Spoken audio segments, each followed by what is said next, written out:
শের আলী গাজী নাম অনুসারে সীমান্তবর্তী জেলা শেরপুরে নামকরণ করা হয়। গারো পাহাড়ের সৌন্দর্য এই জেলাকে রূপে অপরূপ করেছে। সংগ্রামী ত্যাগে ঐতিহ্যে গর্বিত হলেও এই জনপদে মানুষ পিছিয়ে আছে শিক্ষায়। এই জেলার শ্রীবুদ্ধি উপজেলার গড়জরিপা ইউনিয়নের নিভৃত পল্লী গোরজান গ্রামেরই সন্তান শাহিন মিয়া। মধ্যবিত্ত কৃষকের ঘরে জন্মগ্রহণ করলেও তার স্বপ্ন ছিল সমাজে পিছিয়ে পড়া মানুষের জন্য কাজ করার।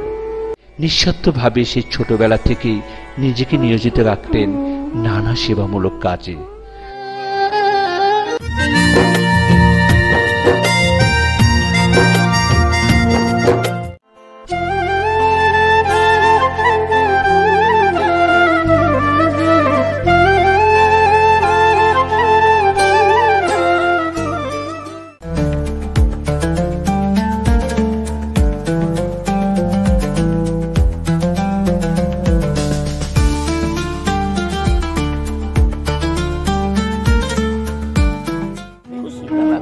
না পাইলে খাবার পাইলাম না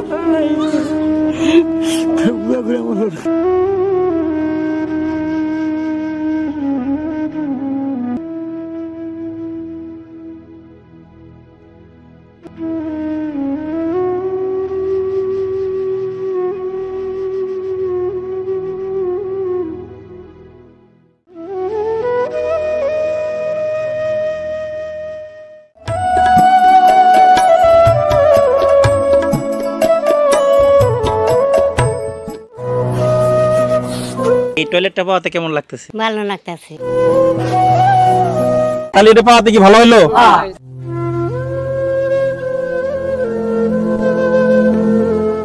ডসে কার্যক্রম নিয়ে প্রশাসনের কর্মকর্তারা বলেন, কিছু কিছু মানুষ থাকে যারা ঘরের খেয়ে বনের মশতা হন। তো আমাদের এই শাহিন মিয়া তিনি এমনই একজন মানুষ। শাহিন মিয়া যে কাজটি করেছে চাকরির ভিতর থেকে, শাহিন মিয়ার মতো সমস্ত মানুষ শাহিন মিয়া হোক। উনি খুঁজে খুঁজে বের করেন ওই সমস্ত শিক্ষার্থীদেরকে যাদের শিক্ষা জীবন প্রায় বন্ধ হতে বসেছে। আসলে অসাধারণ একটি প্রতিষ্ঠান। এই সমাজে অনেক ব্যক্তি আছে সমাজ পুনর্গঠন করে আনন্দ, আমাদের শাহিন মিয়া সেরকমই একজন।